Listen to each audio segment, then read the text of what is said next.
What's up, real MVPs? Ricky Widmer here, and welcome into another edition of MVP Sports Live right here on the YouTube page, the MVP Sports YouTube page.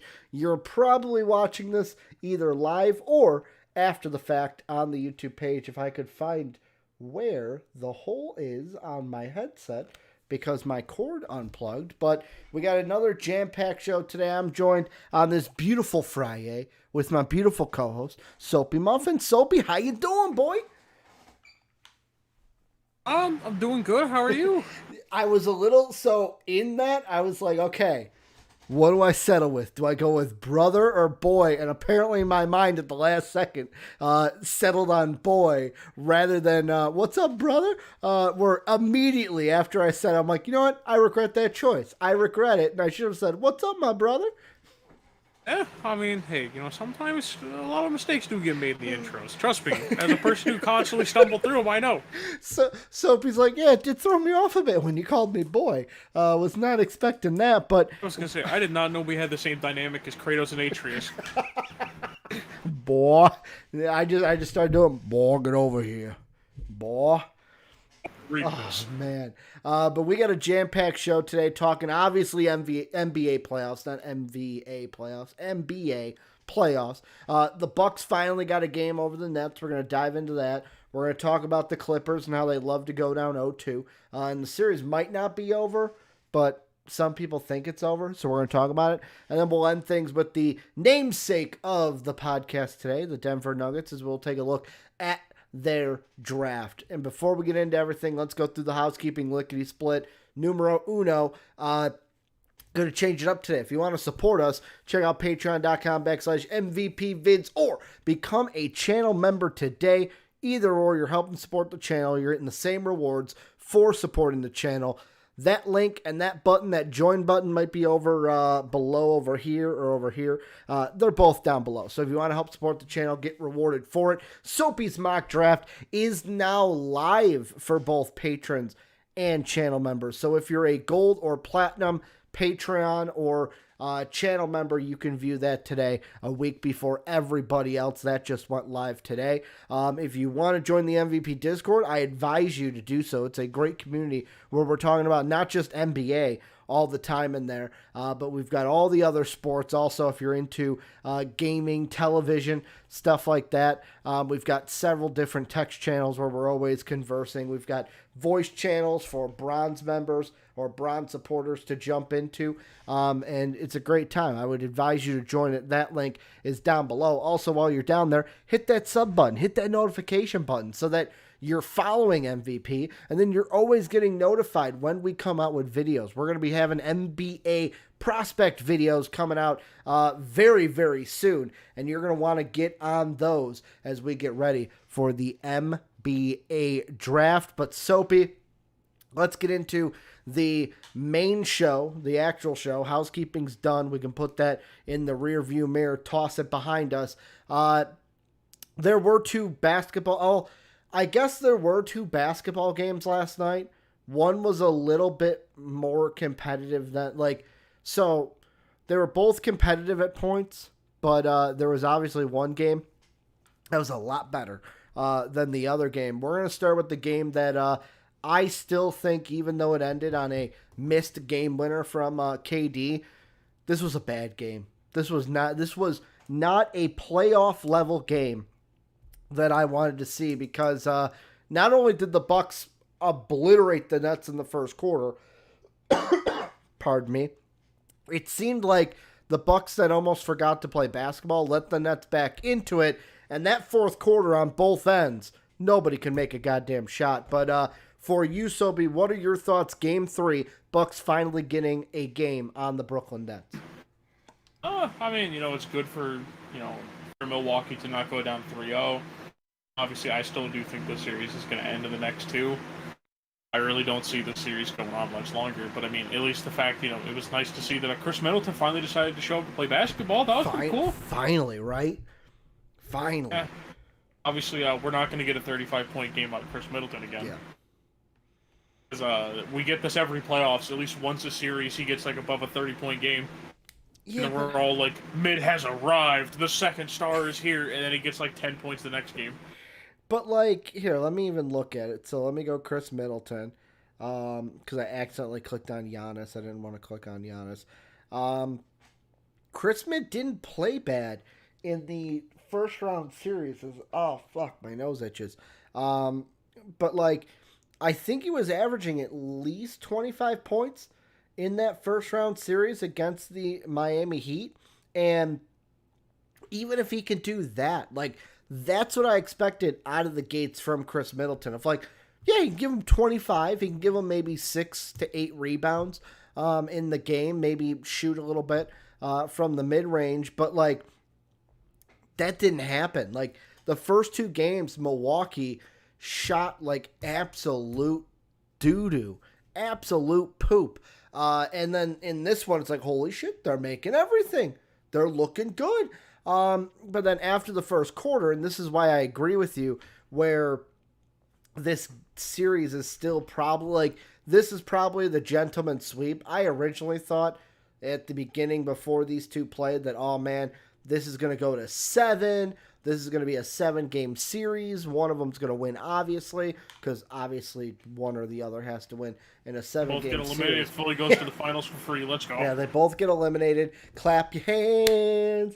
Everybody, consolation, never felt better. That's what they would be singing in Philly. But no, I mean, this is one where I thought this series would be a lot tougher than it is. But the thing with the Bucks is they could not close the Nets out. And if the Nets even had, I was talking to Jake after the game, and there was a part of me that was like, the ref screwed the Nets, because there was a call late in the game that was obviously the ball was out on Giannis.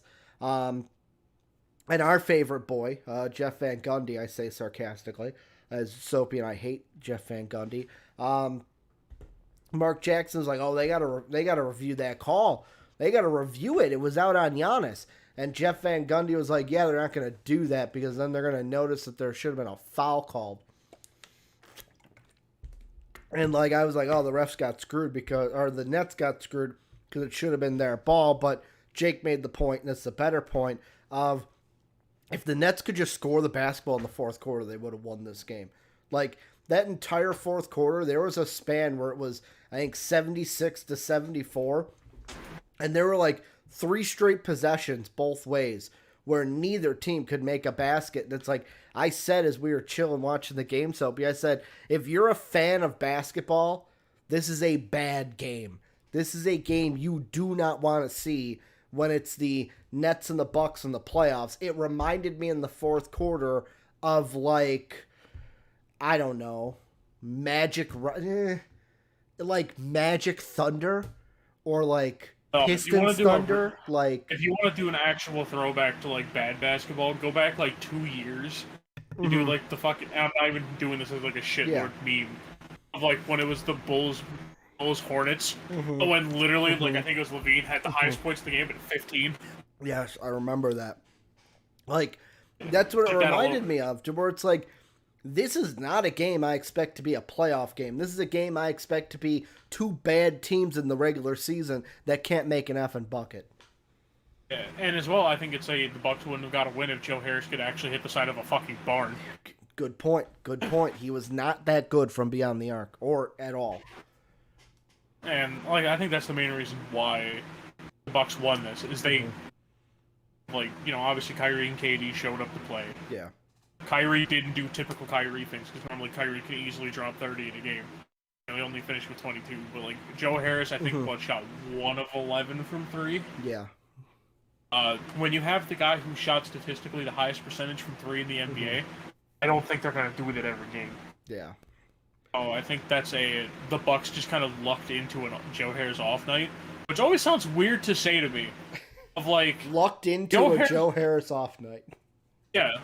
Like, I mean, it's obviously, you know, they walked into a Bruce Brown, or, you know, like a Bruce Brown being the fucking greatest piston on this team, right? But is that a little bit of a dig at Blake Griffin there, bud? I mean, hey, I'm just saying, Did Blake have 11 rebounds? I don't think so. So, just to correct you, Joe Harris did go 1 of 11 from the field, only 1 of 7 from 3. Still bad. Okay. Still bad. Okay, I don't know why I thought it was 1 of 11. I mean, he was 1 of 11 overall. I think that's what your mind was going to. But, like, you mentioned Kyrie. Kyrie was even 9 of 22. That's not Kyrie Irving. Oh, yeah, like, I'm sorry. I had, like, something in my throat for a second. Good. But, yeah, with Kyrie, like, he's not going to shoot 9 of 22 every night. Mm-hmm. We're going to see, at some point, Kyrie turning around once again. Obviously, he's been playing really good the first 2 games of it. You know, they just kind of ran into an off night from the Nets, and we're like, congratulations, Milwaukee, you beat them on their worst day. Whoa. Yeah, I mean, I'm depressing myself by looking at the shooting splits. Soapy, I'm going to ask you 2 questions. Number 1, if you had to guess the field goal percentage overall for the Brooklyn Nets, what would you say it was last night? It's probably 43%. You are off by 7%. They shot 36.2 from the field. I'll ask you this. How much better do you think the Bucks were? So how many percentage points am I adding to that 36%? Probably going to say 8 or 9. 1. 37.8. This was a bad game. This was a bad game overall. And the thing I'm going to say is, like, this is the type of game that if I'm Adam Silver, I'm just sitting there like this, like, oh, I don't want this on this stage right now. Oh, playoff game should be interesting. But, I mean, that's maybe a conversation we had for a different date where, like, how many games besides for maybe some of the Clipper Mavs games, the Nugget Blazer games, besides those 2 series, how many playoff games this year have actually been like, wow, those are good games? Like, I could probably think of the Nuggets Blazer series. Like I said, the what's the first one? The Clippers Mavericks had some good games. The Jazz and Grizzlies was more entertaining than I thought it would be. Outside of that, though, like, can you name a playoff series that was actually been, like, good basketball besides maybe those 3? I mean, I'd say Game 1 of Knicks-Hawks, when it came down to the Trae Young game winner. Good point. Forgot about that one. The Jason Tatum, like, 60-point game. Yep, where he silenced the crowd. Forgot about that one. And then got the gentleman's sweep, but... Yep. I mean, hey, sometimes you gotta go out with the gentleman's sweep instead of just the sweep. Yep. Oh, man, like...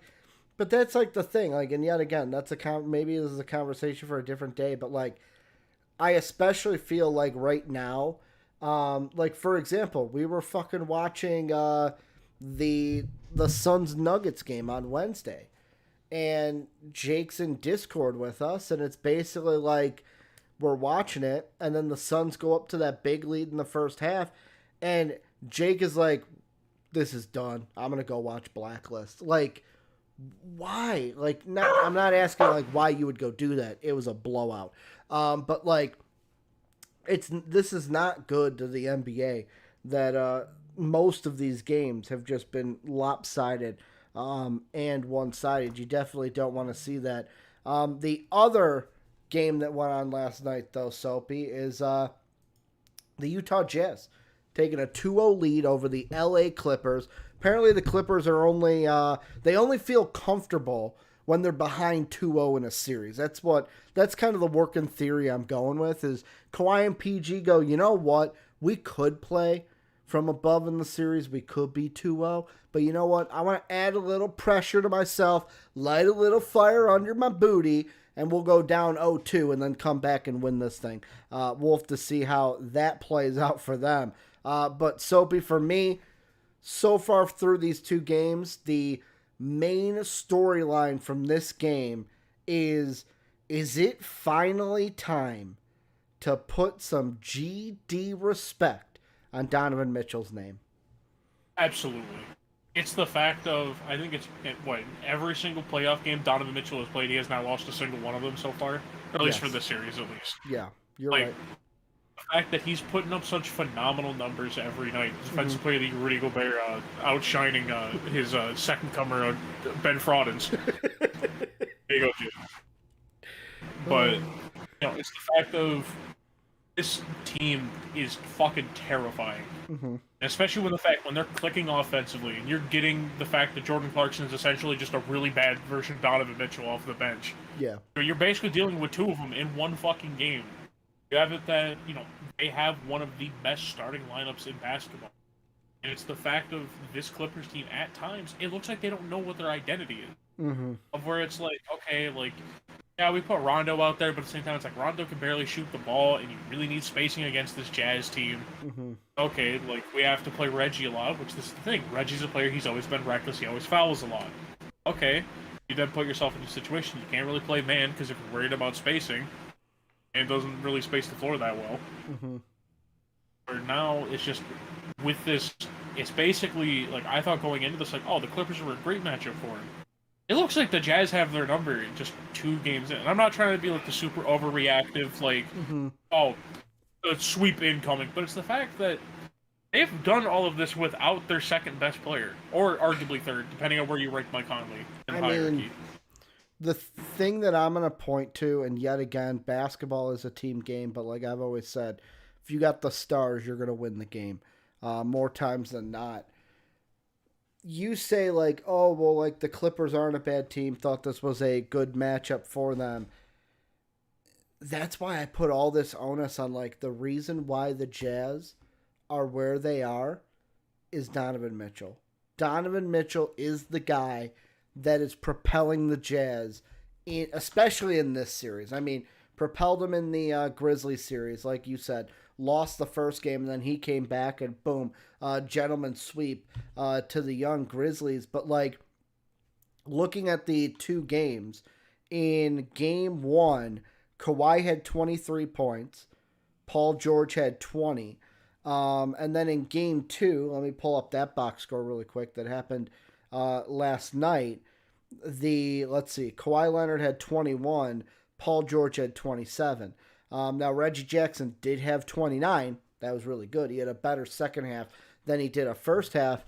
And the Clippers, I will say, I do want to give them respect yesterday because the Jazz jumped out to a lead to where, yet again, Jake's the one that streams the games, and then we kind of watch them in Discord together. Yet again, another this game's over. I'm going to watch, let's watch the first few minutes of Into the Heights. And then we came back and it's like, oh shit, it's only a 2-point game. Like, they came back and made it closer than it should have been. But like, the whole reason to me the Jazz are in this situation is because Donovan Mitchell is propelling them. So far in this series, he's averaging 6 threes a game in 2 games.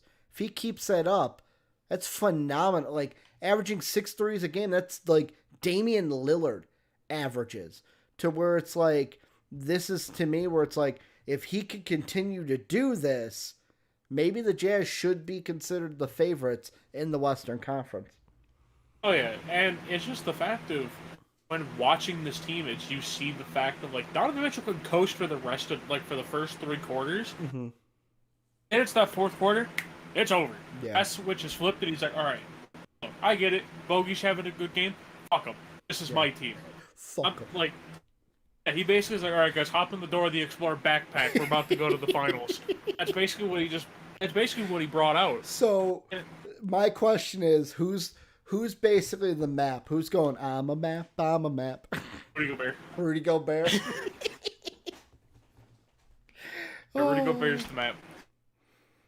Yeah, I think it's just the fact of, I think this Clippers team, something would need to change. I don't know what exactly can really change. Of the fact of, like, I don't think they're gonna. Is it as simple as what we said in the Jazz series? It's like, all right, Donovan Mitch is torching you.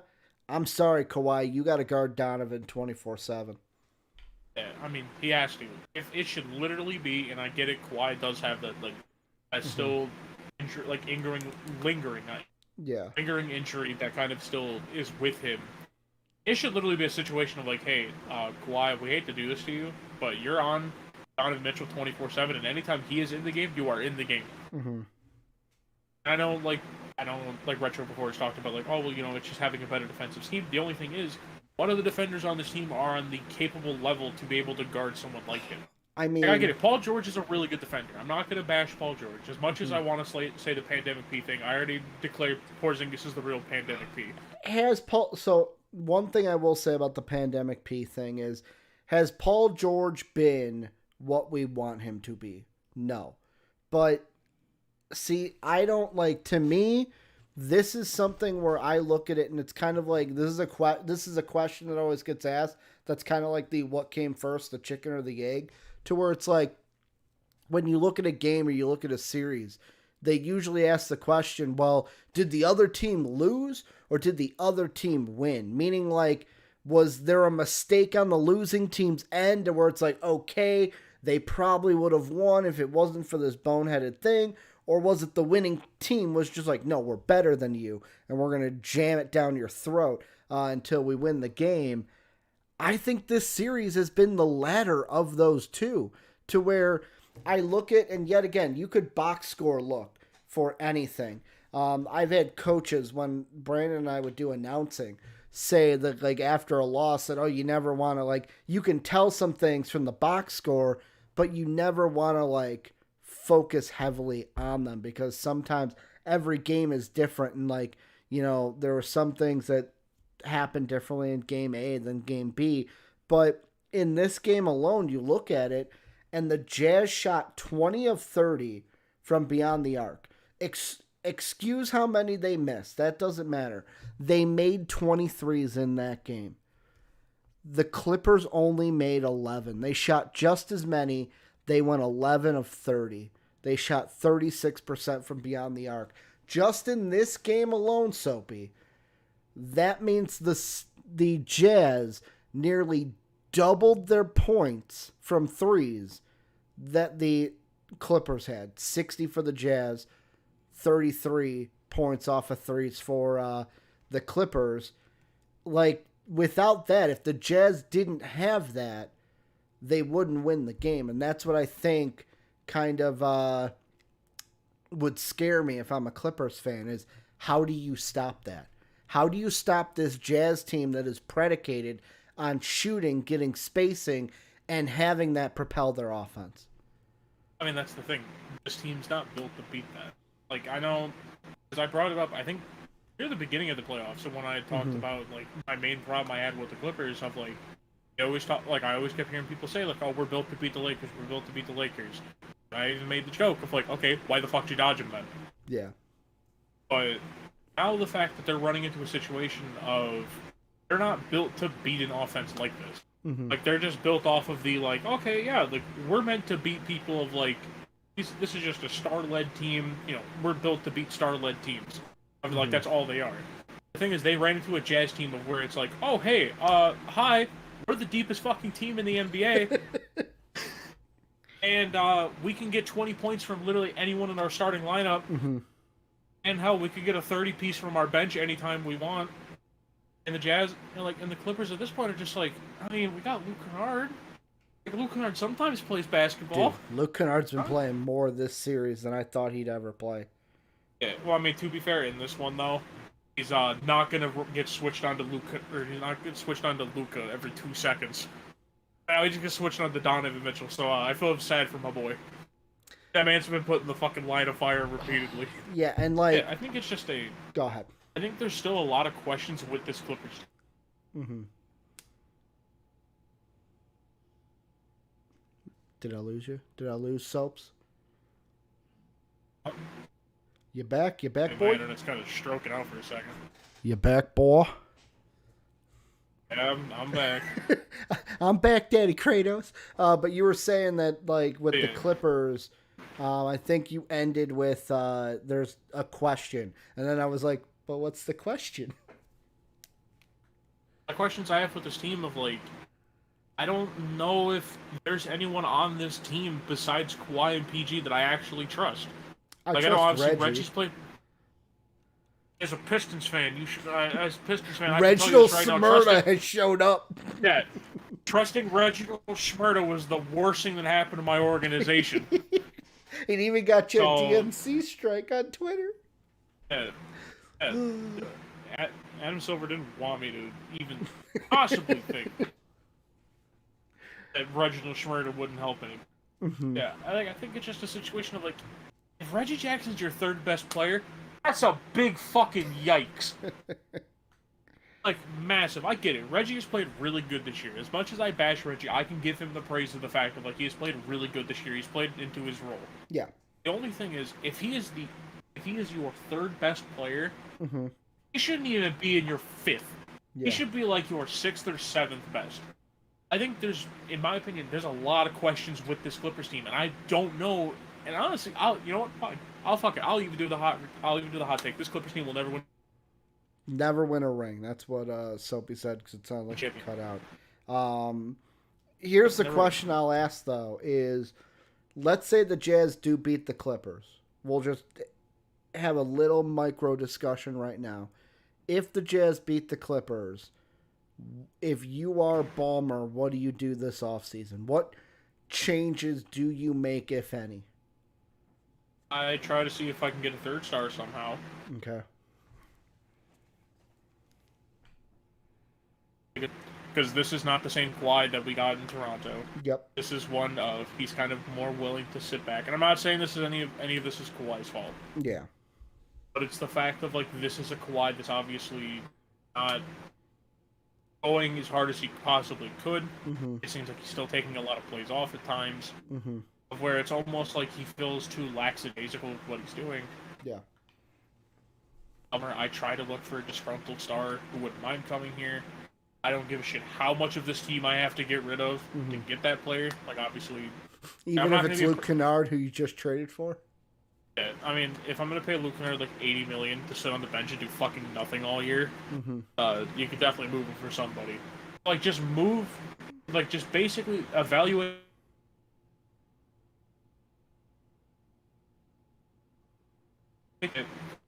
God only knows what this fucking team is doing.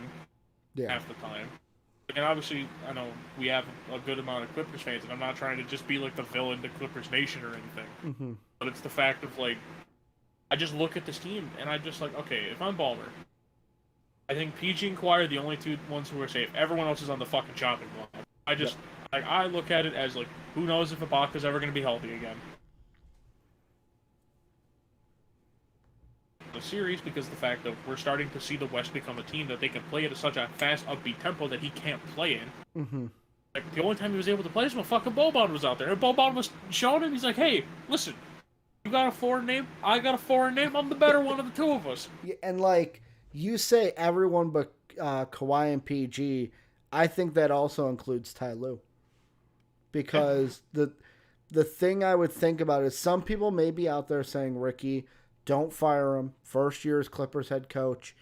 You can't be that reactionary. But, like, there's a part of me that thinks about Doc's line of, like, I don't know what you're talking about. Ty Lue was sitting there on the bench right next to me the whole time. He was sitting there right there. And it's like, you lose in the second round last year. Now, last year was 7 games. This series has got to play out. This could go 7. Maybe it does go 7, like the Clippers did with the Mavs. Maybe it does end in a sweep. Maybe it's a gentleman's sweep. I don't know how this ends because I have been shocked at what I have seen from the first 2 games. If you told me this was how this series is going to play out, we're going to be like downtrodden on the Clippers, I wouldn't have believed you. I would have believed you. I would have believed that the Clippers would have a fight. So, like, for me, my change would be I'd probably fire Ty Lue. I'd say, you know what? You are not the change that we needed. You're not even a change. You're more of the same that we had last year, and actually get a coach in here that is going to be able to work with Kawhi and PG and is going to be able to coach. Like, fuck it. Like, fire Ty Lue and I would fire Ty Lue and rather have Terry Stotts. I'm not saying Terry Stotts is the guy to hire, but like I would rather have him. I was like, at least he's gotten to the conference finals. And don't get me wrong, I will also say as well, I am the biggest Ty Lue hater I think on this podcast. I call him a glorified cheerleader. Yeah. And that's the thing of like, I get it, like I know Retro has defended Ty Lue like throughout the year. I thought I thought you were gonna say something else, Soapy. I thought you were gonna be like, well, Ty Lue's been to a finals. Well, I mean, let's be real here. That's when he was the super glorified cheerleader on the back of the coach. My response was gonna be LeBron James. LeBron James. Yeah, like at that point, like I just view it as when I look at this Clippers team, I think coaching is something that really they struggle with. I get it. Yes, Ty Lue has made adjustments. How much of that is Ty Lue? How much of that is? Ty Lue is literally there to manage egos. This is the thing. Whose fucking ego on this team are you managing? Kawhi's? Because Kawhi has an ego. Like, Kawhi has an ego, but it's a quiet ego, I would say. Yeah. Like, for instance, he did really good in that Cavs team because, Kyrie's a very outspoken person. He's good at being able to get players like that to kind of calm down. Paul George isn't really outspoken. The most argument we see from Paul George is when he was gotten into that argument with Damian Lillard. Yeah. His sister called Damian Lillard's sister like a cow or something. Yeah. I mean, like with those, like there's not really egos to manage on this team. I don't know why Ty Lue was just like yeah. Like Ty Lue, you would think would be a coach for like the Nets, where you have a lot of egos on this team. Yeah, no, I agree with you. But let's get into, before we get into the Nugget stuff, I want to bring one thing in from YouTube chat. Very short, Soapy. Apparently, Zach LaVine put a IG post on his Instagram of him accepting a challenge from Aaron Gordon and then calling out Lonzo Ball. And Jonathan Washington says, sorry to be off topic. Looks like Zach may want Lonzo in Chicago based off the last IG post. Now, I was not able to listen to it, but hey, anything to get Lonzo in Chicago, right, Soapy? Oh, he's muted. Now he's unmuted. Yeah, sorry about that. My internet just decided to crap itself for a second. Nah, you're good. But let's go into the namesake of the podcast. I'm just going to go right through that Bulls little segue that I tried to put in there for you. We're talking about the Nuggets today, continuing our road on talking about teams and what they should do in the NBA draft. We are now at the greatest spot towards like, hey, this is where they are. What should they do? The Nuggets only have one pick, so, I mean, unless you think they're going to buy a second-round pick, their only pick that they have is at 26. They're unrestricted and restricted free agents. They have Austin Rivers, Marcus Howard, Paul Millsap, and JaVale McGee are the only ones off the books. Jermichael Green and Will Barton could be off the books if they do not take their player ops. Soapy, I will ask you, what do you think the Denver Nuggets should be looking for at number 26 in the NBA draft? At this point, I would say definitely someone to help their bench unit. Obviously, I don't really think you're going to find someone to step into your starting lineup this late in the draft. Yeah. Especially with the fact that their starting lineup when fully healthy is pretty set in stone. Mm-hmm. Obviously, I think shooting guard may be the only position of where, like, there's some wiggle room. Mm-hmm. Like, for the most part, their starting lineup's going to be Jamal Murray, whoever is shooting guard. Yeah. Michael Porter Jr., Aaron Gordon, and then Jokic.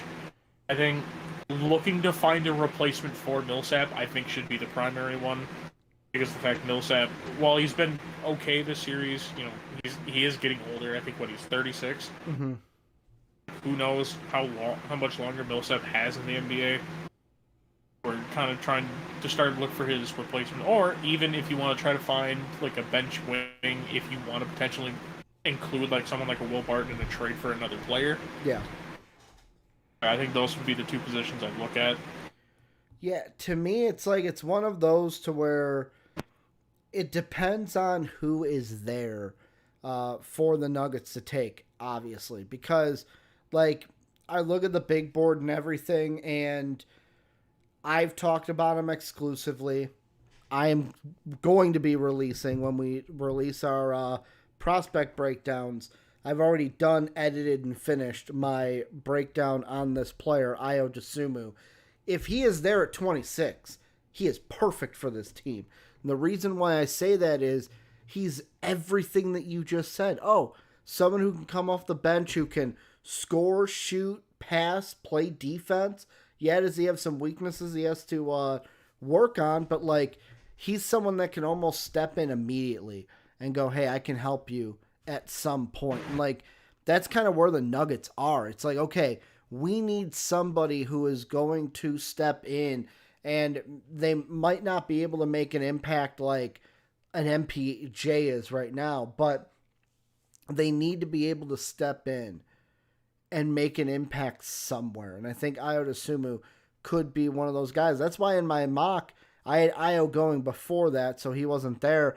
That's why I'd look at someone like one of the names I say, 24 seconds in YouTube chat says Josh Christopher or Trey Mann.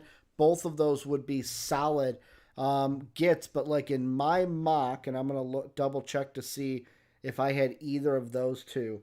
So let's see. Where's 26? So yeah, I had Christopher go at 20. Yeah, so I had Christopher and Mann off the board. So that's why I didn't have any of them go to the Nuggets. But like, that's why I took a look at Cam Thomas. Because Cam Thomas, to me, it's like, okay, at the very least, he can add shooting, because that's another thing I think this team needs, is just add a sharpshooter, add shooters around this team, around Jokic, because you have your building block of Jokic and Jamal Murray. Yeah, and I'm kind of looking at this as just like I think this would be a player who would strictly play just off the bench. Yeah. Like, I'm not really thinking this player would type and do this. And for mine, I have, like, obviously in my mock, I had them taking Jeremiah Robinson-Earl. Talk about it a little bit. Yeah, so Robinson-Earl is a person that essentially, he's a pretty good defender. And as well, you know, he does have playmaking ability, so essentially, like, he's kind of just like a really weird version of Millsap, like, just not as built like a truck. Yeah. Where I feel like he could be a player that steps in and just kind of fills that role right away, obviously, because I do think Millsap, I don't know if Millsap retires after this year, or, like, if the Nuggets bring him back. The only thing is, like, he's probably going to ask for too much money, like he always does. The Nuggets will still give it to him because they just like giving Millsap money for some reason. Yeah, I think someone like a Robinson-Earl, I think, could be a good person here for him. Now, you said this person strictly comes off the bench. Do you think by the end of the year there's any possibility? So you don't think by the end of the year there's any possibility that they can like get mixed up in rotations and be kind of like what I guess Luke Kennard was a starter with the Pistons, so it makes sense why he's mixed up with some of the starters. But like, for example, how on like some of these playoff teams, we're seeing it to where it's like, okay, there are times where we're going to have the starting unit out there, but one of the players is going to be out and someone from the bench unit is going to be in. The only thing is, if I was doing that as the Nuggets, I would, like, the only time I would ever feel comfortable doing that is if whoever the shooting guard is the one that's swapped out.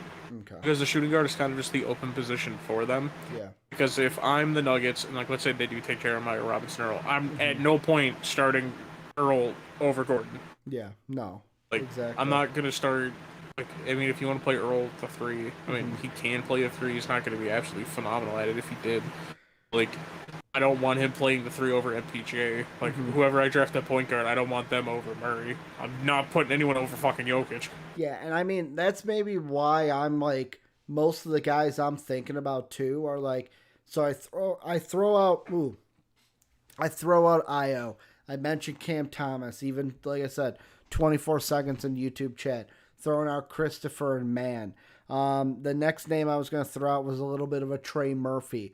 Most of these guys, if not all of them, are 2s. They're guys who can play the 2. I know that, like, for example, Trey Murphy is a 2-3 technically. Io DeSumo is a combo guard, point guard, shooting guard.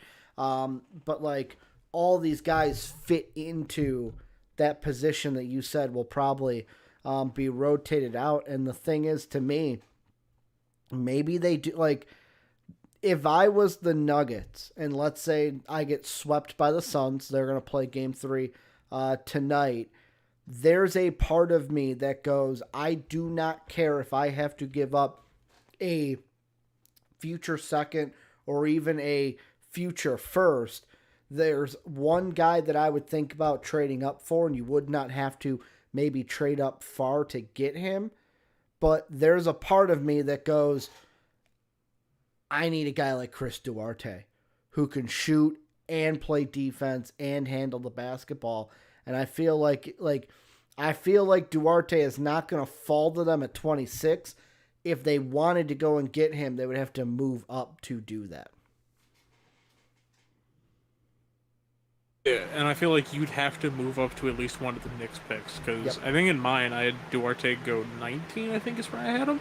Did we both have him go to the Hawks, I think? And I'll check.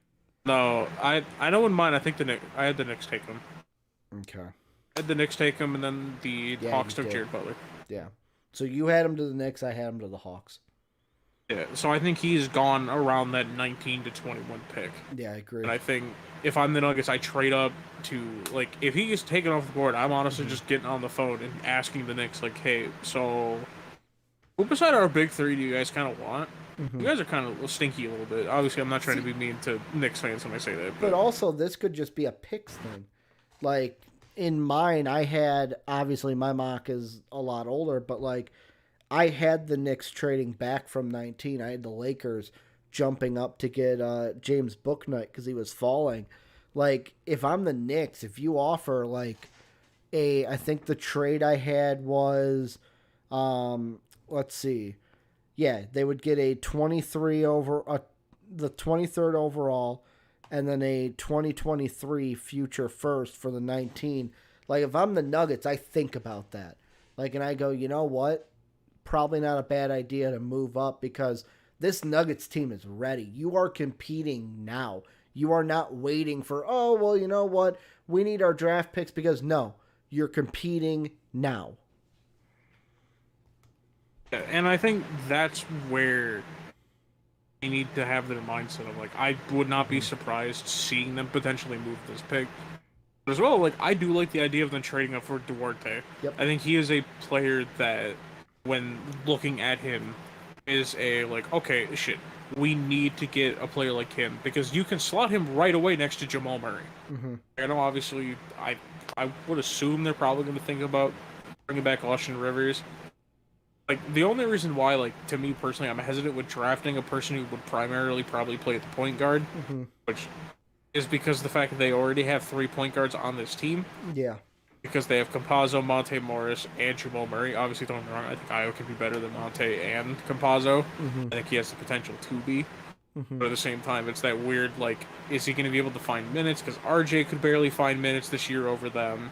Yeah. You know, obviously, RJ got traded halfway into the year, but like, that's just kind of that weird situation of where it's, I think with them, if they draft somebody, I honestly don't even know if that person plays this year because they tend to not play their rookies. No, I get you. Like, and also the thing that I'm looking at might make a trade up not impossible, but kind of like iffy is, so they own this year's pick, they own next year's pick, but in 2023 they have a protection on their pick.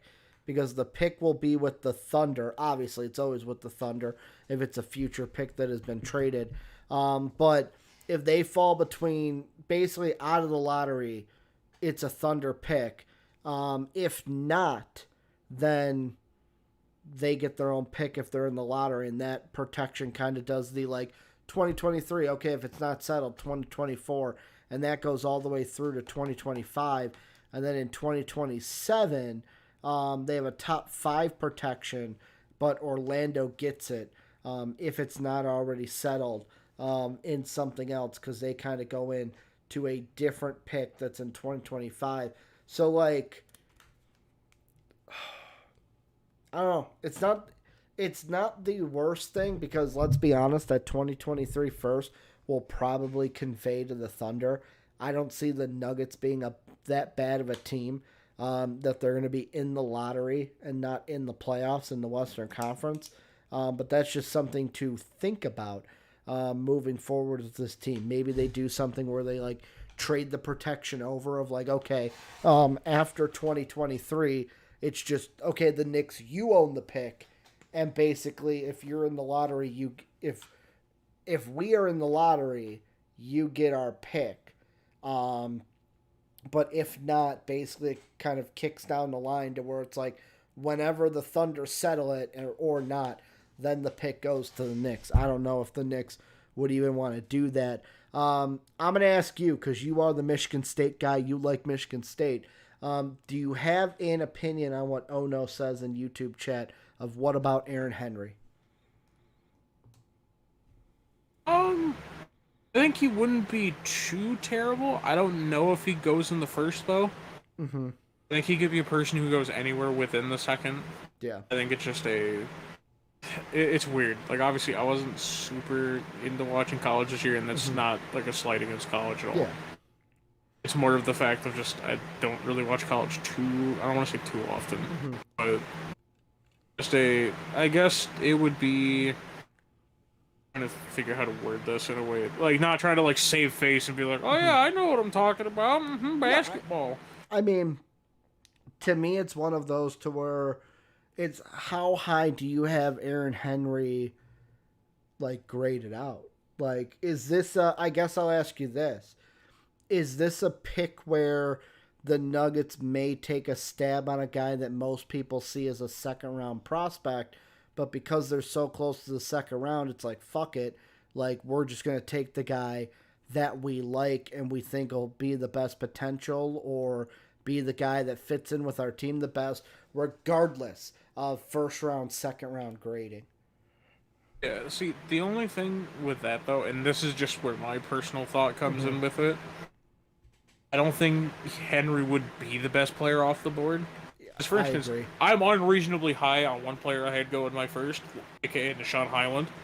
I think if by the time they get, I think by the time they get to 26, if they're like, oh, okay, like, yeah, we kind of need someone, like, if they're going with BPA, I think Bones is the BPA by that point.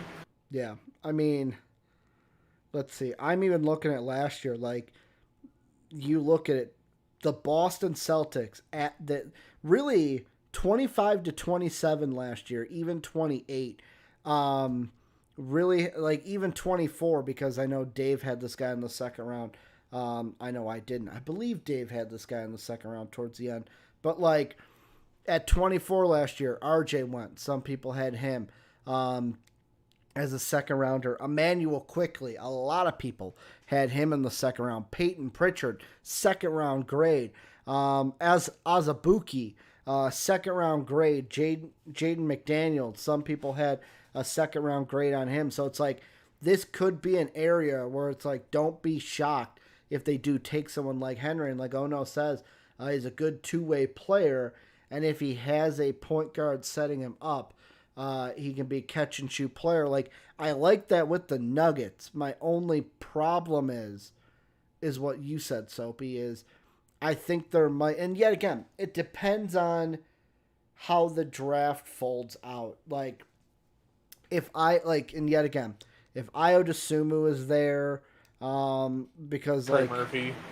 Trey Murphy, those two guys will probably be the best comparisons to, like, an Aaron Henry, to where it's like, yeah, Aaron Henry's two ways. I love what you say there, but, like, just even Ayo alone, if, let's say, Ayo's there, it's like, well, I'd rather have Ayo Dosunmu. He does that as well. He plays defense. He can catch and you're also shoot. biased, though.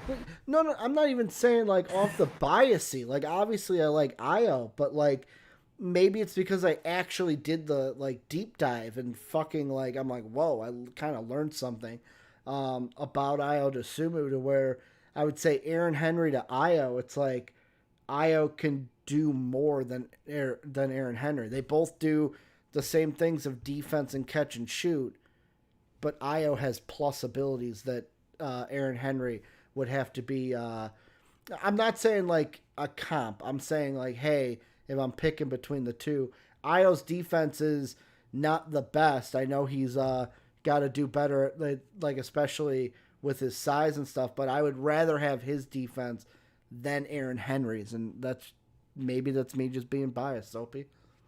Yeah, maybe it is. Who knows?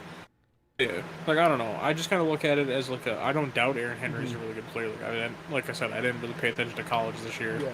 And I will say, but oh no, just to say, oh no, you are right. Io's defense is more ball guard. You are right with that, or on ball guard. yeah, Anthony and it says just kind of. two. Anthony says two words. Rocco, Oh percussion. no. And I was like, oh, that's Dave. That's if Dave was on today, if he wasn't feeling under the weather, Dave would totally talk about Rocco. Oh yeah, absolutely. Yeah, I mean, I think it's just a Hmm. as well just kind of where you view Henry at. I mean, like you said, of where you grade him out of like for instance, do you think he's better than a Trey Murphy? Yeah. You know, I think that's the main thing of Murphy's been rising up a lot of boards Hmm. and obviously Henry seems like a good player. Like if he's a 3-and-D wing, like him and Murphy are more comparable to each other by that point. But at the same time, it's like essentially a like Murphy showed like a willingness to drive to the basket as well. And obviously, I'd have to do more research into Aaron Henry. Hmm. But, like, I do kind of go into this with saying, like, obviously take my opinion with a grain of salt because I don't know too much about him.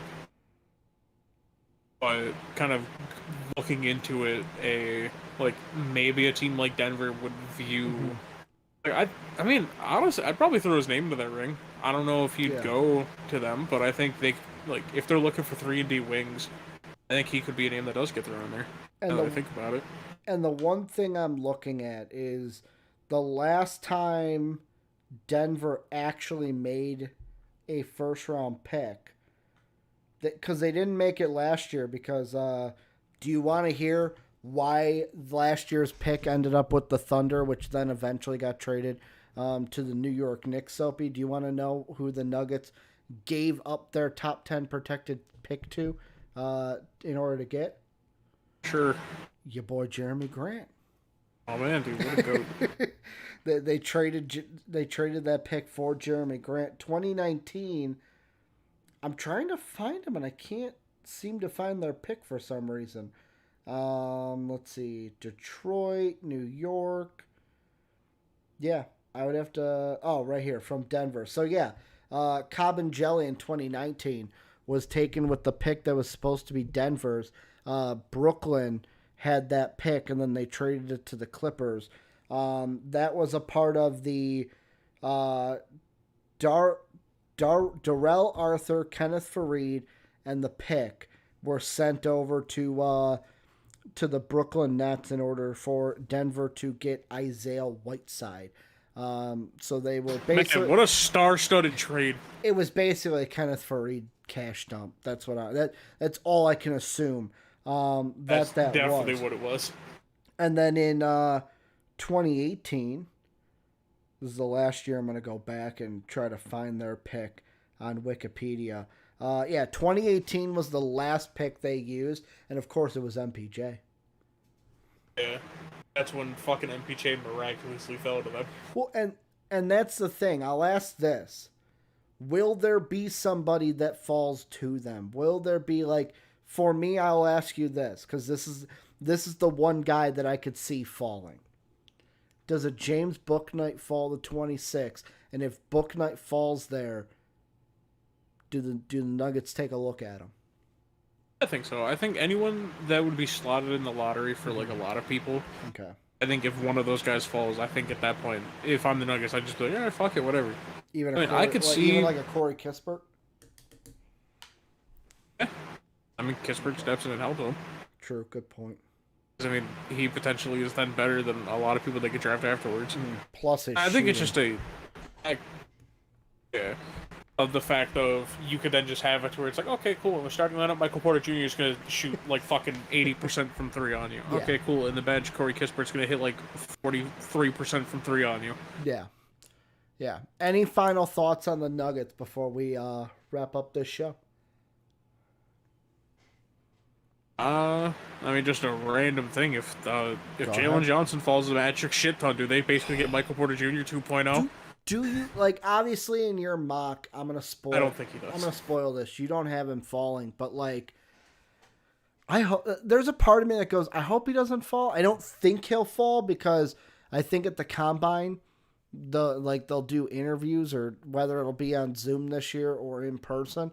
They're gonna talk to him, and people are going to see that it wasn't his fault. It was just him and Coach K didn't see eye to eye, and he decided to just leave Duke because it just wasn't a good situation. So, like, for me, I hope that he does not fall. But that is going to do it for MVP Sports Live today. Thank you guys for being as great as you always are. Remember, join that Discord if you are not in it already. The MVP Discord is the greatest community in the entire universe. That link is down below. Also down below is our Patreon link, patreon.com/MVPvids. You can either become a patron, bronze, silver, gold, or platinum, or become a channel member as well. Get rewarded for doing so. Soapy's mock is live right now on Patreon and on our community feed for our channel members. So gold and platinum patrons and channel members can view that right now, a week before everyone else gets their hands on it. Last but not least, if you are not subscribed, please hit that sub button. It really helps us out. Also, hit that notification button so you never miss videos from MVP, and also tell us what you think down below. We will be back on Monday with more sports topics. It will probably be, actually, we do know Monday's host. It is going to be Jake and I, because Dave's on vacation all week next week. And Soapy's out of commission for at least Monday, maybe even Tuesday, because Let's hope to God it's not Tuesday. Getting that second shot, buddy. You're making the right decision. You're getting all vaxxed up. Yeah, let's hope it's not 2 days, because I don't want to feel like I'm dying for 2 days. Yeah, mine was just a little bit of 2 days, but that first night, I hope you don't get hit what I got hit with, because I felt like I was going to die. But that'll do it for us. We'll be back next week with more sports conversations for you. And as always, have a good day, everybody.